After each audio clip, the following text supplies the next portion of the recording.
Hi everybody, welcome to the Antrim coast off Northern Ireland, one of the most beautiful lengths of coastline anywhere in the world. Check this out, the Giant's Causeway is just a few metres that way, and right where we are now in this bay here is where one of the most important shipwrecks of the 16th century was discovered in the late 1960s, the Girona. It was a galleass. It was a half sailing boat, half rowed galley. It was the Spanish Armada, and it sank in late October 1588. Big northwesterly gale here pushed onto this shore. 1,300 men sank. Only 5 were killed, only 5 survived. Some managed to make it to shore apparently and were butchered by the locals or by English forces who were looking out for any Spanish that managed to swim ashore. An appalling loss of life, a maritime tragedy. That's known as Spanish rock over there. I don't know if you can see that. Spanish rock to this day. And so folk memory was always that the Girona had sunk here, a big Spanish Armada ship had sunk here. It was discovered in the late 1960s by a Belgian diver, and since then lots of artefacts have been brought up and other things, cannonballs, musket balls, pieces of cannon themselves. But it's an incredible stretch of coast. I think on a day like today, which is rather beautiful, it's a scary place. And for those Spanish that were blown ashore here in late October 1588, it's a terrifying ordeal.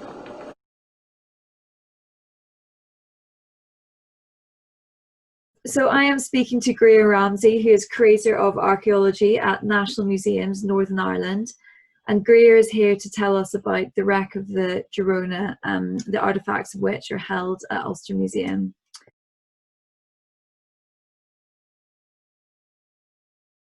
The Spanish Armada is one of the great naval adventure stories, but it's based on events that took place in the late 1500s. And then the kind of superpower, not only probably in the Europe context, but almost in the world context, was Spain. Spain had very, very extensive trading contacts, including the Americas. But, you know, like a wasp that's continually annoying you when you're having a picnic, there was always a thorn in Spain's side, and that thorn was England. That was because historic figures like Sir Francis Drake were hassling and raiding Spanish ships. And the king then, Philip II of Spain, decided, well, perhaps one way to put this to an end was to have a political marriage to Queen Elizabeth I, but she suitably rejected that. And then he thought, well, the only thing then to do is to give really England a bloody nose. So he decided that he would undertake this huge, ambitious naval adventure. 130 ships, nearly 30,000 people setting off from Spain. But it was really a case of political ambition overruling Philip II's Spain in terms of military realism. So you imagine ships that were really wooden ships sailing the whole way to the southern coast of England with all the provisions. And basically most people know that when the Spanish Armada encountered the English fleet in the very southern tip of England, they were defeated. And then what happened was that a lot of the ships were forced to sail north. So you can imagine now we're sailing up along the Welsh coast, past the Isle of Man, and we're heading up towards Scotland. And rather than making that return journey back the way again and encountering the ships in southern England, they continued to sail north, and then they swung essentially west. And the idea was that they would track around the whole north coast of Ireland and down the west coast and make it to Spain. But of course, what happened then is that a few of them had very, very poor charts. They were running short of supplies, and the weather was bad. So what essentially happened to the Girona, she had made it past the Giant's Causeway, and she sailed on to Killybegs in Donegal. And there she had to pull into repairs, particularly to her rudder. The two things really in understanding the Girona story is why, sometimes later, she was sailing towards Scotland, and why also when she sank on the 26th of October 1588, why had she so much gold and treasure on board? So when the Girona pulled into Killybegs, they were encountered a dilemma, because they came across the remains of 2 other shipwreck crews. And on board one of those crews was Don Alonso de Leyva, so he was one of the leaders of the Armada. And believe it or not, when he encountered the Girona on that day, he had just survived 2 previous wrecks. What rail then could they do? They couldn't really abandon and leave all these people there. So they decided they would jettison a lot of the cannon from the Girona and try to make room for everybody on board. So a ship that was designed to hold 500 people, when they set sail from Killybegs, they had 1,300 people And they decided that they were never going to make it the whole way down the west coast of Ireland to Spain. They didn't have enough provisions. So they thought they would seek a refuge in sort of Catholic Scotland. But even in Ireland at that time, they had received a mixed reception and they're worried about English troops. They had then also some of the most wealthy officers that had survived the previous encounters on board. And of course, they'd imagined initially that when they set off from Spain, they would be landing in London and they would be wearing all their finery, their gold jewellery, their rings, their chains of office, their lovely leather shoes. But fate was to determine otherwise. So they set sail, heading for Scotland on the 25th of October. And on the 26th of October, they encounter a great storm. And the ship was driven onto the rocks near the Giant's Causeway. And out of 1,300 people on board, there were only 5 survivors.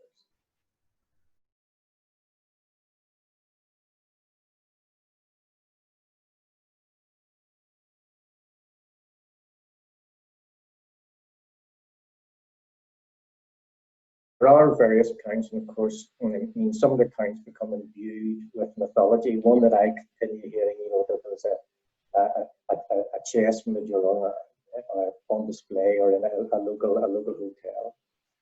They said that there was material that was recovered at the time, maybe even more canon, about some of the survivors that washed up claims that their pockets were stuffed full of gold and silver. So the short answer is that we will not know.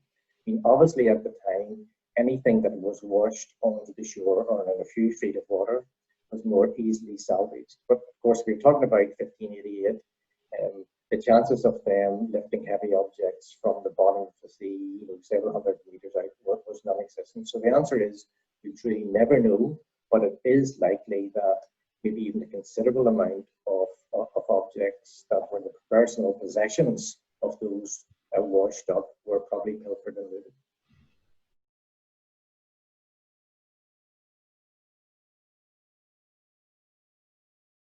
The interesting things about the Armada in general is that there are very, very good records that exist in Spain about many ships and who was on board.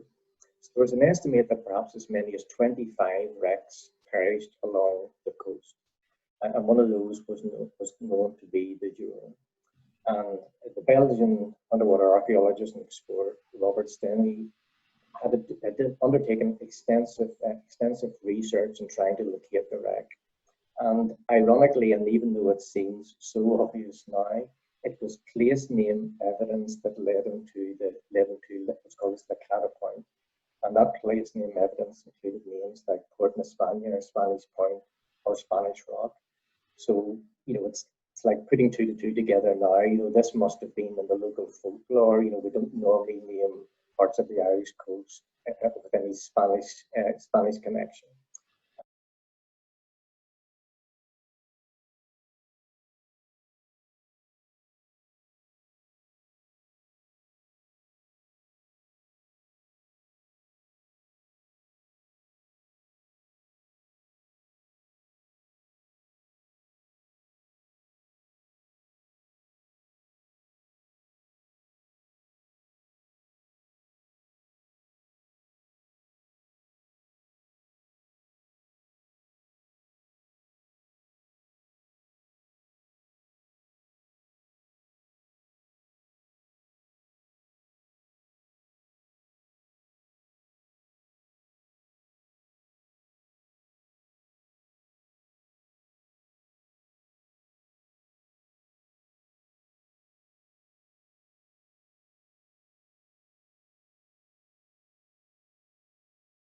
This led Stenny to dive extensively in the area of the Cata Point. And one of the first things that he came across were something known as lead ingots, or boat-shaped ingots. And you can actually see some of these on display in the Armada Gallery in the Ulster Museum. And what's interesting about these is they're kind of triangular in shape, maybe about 3 feet long. They weigh 53 kilograms, which is very, very heavy. So when you find those on the seabed, you know that they cannot have moved that far from the original wreck. And these would have been used for making lead shot, refired from muskets, but they also probably acted as some form of ballast. So things then actually describes discovering these first of all, and that leads him to the site of the wreck, which was discovered in June 1957. And there he comes back then over a number of years to try to recover the material that forms the basis of the collection in the Ulster Museum.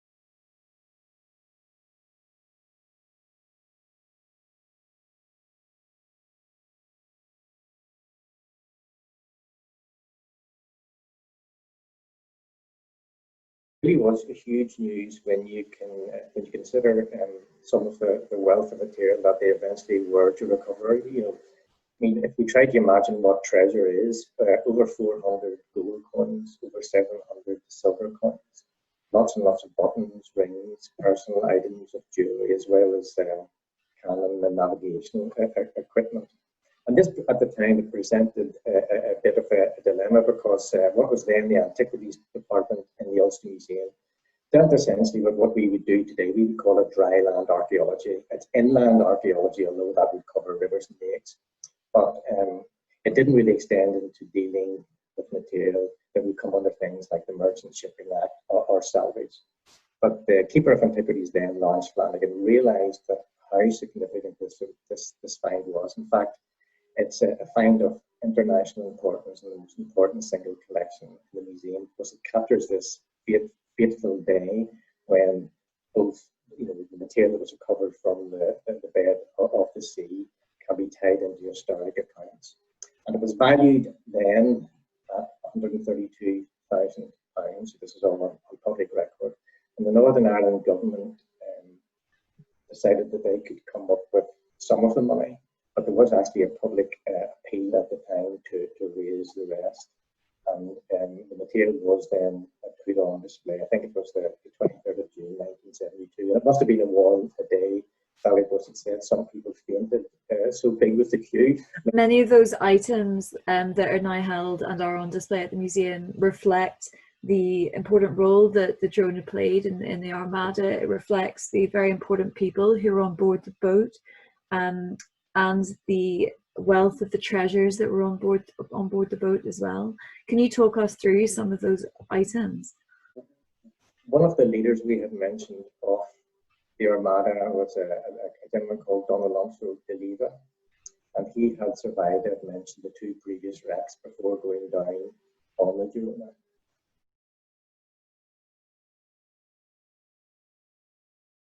But he was a member of a very elite religious order. He was called a member, he was a knight of an order called Santiago de Compostela.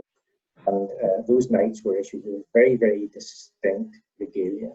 And one of these included, it's a cross in a circular line.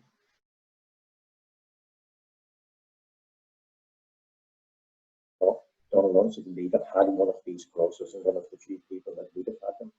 So he was, when this cross was discovered, there seemed to be little doubt that this was the Armada wreck. But even things that are not necessarily on display, it reminds me, when I was looking at the Armada here, of the number of gold buttons that survived, as I said, as well as all the gold coins and the gold jewelry and the rings. And objects when we begin to explore a little bit more in detail give us some idea of the extent of the trading networks and wealth of Spain at the time.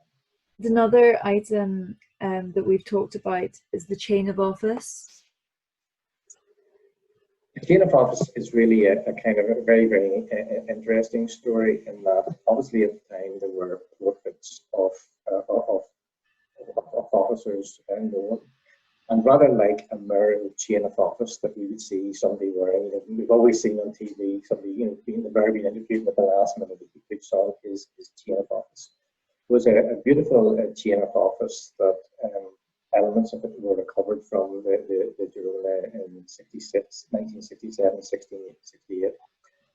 And these were called little cameos. So if we try to imagine the little small kind of circular objects, they're beautifully decorated with gold and pearls, and they're inset with a portrait of a Roman emperor in a blue stone called lapis lazuli, which came from Afghanistan.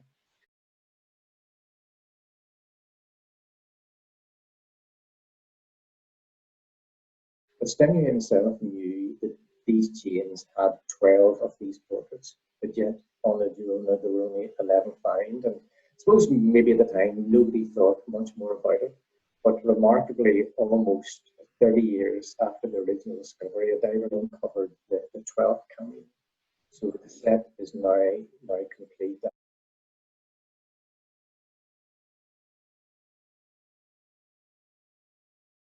I really loved the whole collection of rings from the Girona. Of course, we even think in a modern kind of context, rings are such a personal thing. You can think of engagement rings and wedding rings, and something that people invest a lot of time and effort in. And there's two rings in particular that are interesting. And one presented Stenby originally with a bit of a conundrum because when he discovered the ring, he was able to read the engraving in it, and it was a French engraving that said Madame de Champagny. So why this presented somewhat of a problem is we know that there were no women on board the Armada, and we think that the Girona sank in 1588. Why is somebody wearing a ring in 1524? There seems to be such a gap. Stenby himself was a very, very thorough researcher, so he went back and tracked the family origins of the Champagny family. And he actually found out that her grandson, Don Thomas, was listed as being on board the Armada, and he was 21 years of age when he perished. And although the Youth is a great adventure story and all this treasure in the Ulster Museum, there is, of course, this element of personal loss.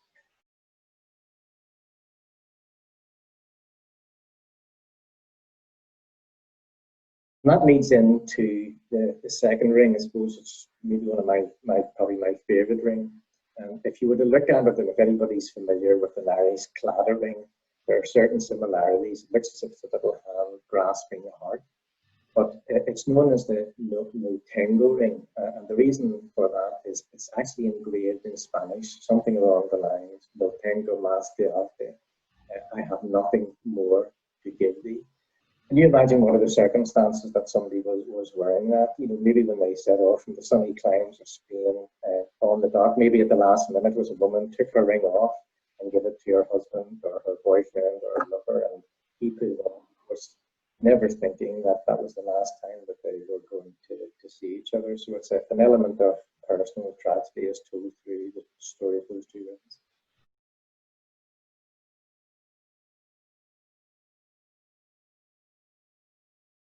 There were some final items that many people may have seen at the museum already, or that they're aware of, that again highlighted the wealth of the treasure that was on board. When we think about wars, and it's kind of a universal thing, everybody likes to think that in war God is on their side, that their cause is just. There was a kind of a religious element to the Armada as well. Philip II was a very devout Catholic against Protestant England.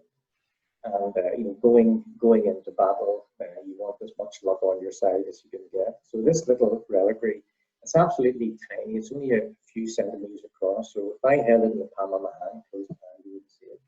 And it looks almost like a miniature book or Bible. And in many ways, that's what the outside is meant to look like, was this little engraving of John the Baptist. But it does actually open up, and inside it was designed to take the wax from candles that had been blessed by the Pope, that probably was worn on a chain. And we know that there were priests on board the Armada.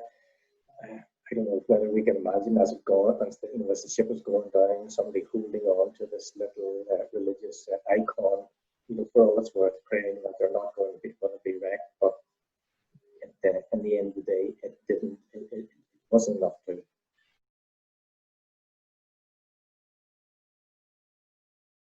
In terms of this kind of lucky charm scenario, it moves us on to what was then one of the most well-known objects in the Armada in terms of public imagination. And that is a little gold object that looks like a salamander or a winged lizard. There is apparently a difference between the two, but I couldn't tell you. I couldn't tell you what the difference is. But it was believed that it was probably modelled on a Mexican salamander. And again, this is just emphasising the contacts that Spain had with the Americas. Of course, the gold probably came from America. The rubies in it, and only I think 3 rubies survived in the winged salamander lizard. They probably came from Burma. But again, it was seen to be a lucky charm, and the idea was, and the belief was that the salamander, the Mexican salamander, could survive fire, but also put out fire. And it's somewhat of a paradox that a wooden ship was worried about fire, being surrounded by the sea, but being made of wood, it was highly susceptible to fire. And along with the little reliquary, these were kind of lucky charms in some way to try to prevent a tragedy that the end of the day did.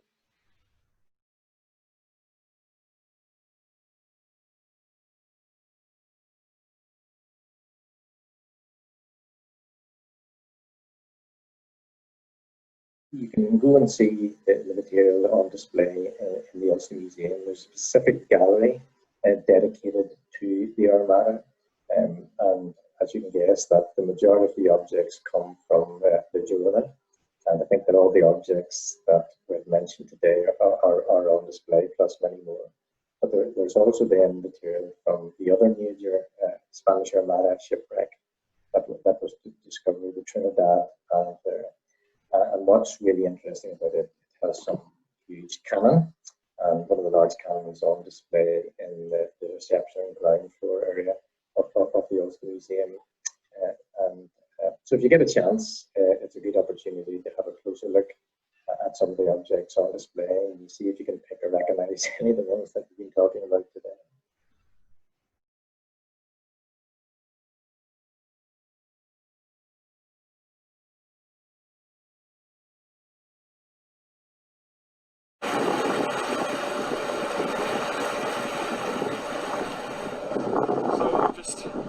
Come up from my dive on the cycle. Just there is the famous Giant's Causeway, the basalt rock formation that's, well, you can see hundreds of people visiting today. It is pretty chilly now. I've been underwater for about 45 minutes looking at the Girona. It is a forest of kelpie down there. There's rocks. There's nothing left of the ship itself. And over the years, any artifacts have been removed. Coins, medals, jewellery, musket balls, cannonballs, cannon. But they would be wedged into the rocks. The entire hull was destroyed. There's no wood down there. There's no superstructure. So you're talking, they led me down there and they were showing me in these little tiny rock canyons full of kelpie, full of seaweed. It's like a forest down there. And remarkably, even with all that, they managed to excavate a huge amount of material there, gold, silver, and lots of other stuff. Very, very exciting. Very good visibility, about 10 metres visibility, and that is what this Antrim coast is famous for. It is challenging diving here, but it is well worth it because it's beautiful. Graham Ramsey, you're the curator here. Tell me about some of the amazing objects you got from the Girona. One of the most iconic objects was the little tiny gold salamander, gold from the Americas and rubies from Burma.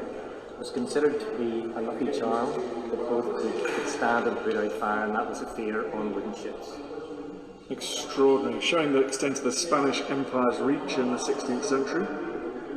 Two beautiful rings. One has Roman numerals engraved 1524 and a woman's name, Madame de Chancery, who wouldn't have been aboard the Armada. And research by Steinway worked out that this had been an heirloom handed down to her grandson, Don Thomas, who is listed as being on the Armada and was 21 years of age. Yeah, what about the second? The final ring looks like an Irish cladder ring, so a hand holding the heart. and it is engraved in Spanish, no tengo más que darte. I have nothing more to give you. It was probably given as somebody was departing from a Spanish quayside, and there it ended up in the bottom of the sea. It's amazing how well these have survived years on the seabed, isn't it? Well, one of the reasons why gold is valued is that essentially it doesn't corrode. So even though when it comes out of a salty environment, it's almost as good as new, and it literally just needs washed and cleaned. Amazing personal effects linking us with one of the great maritime tragedies, really, of Irish history.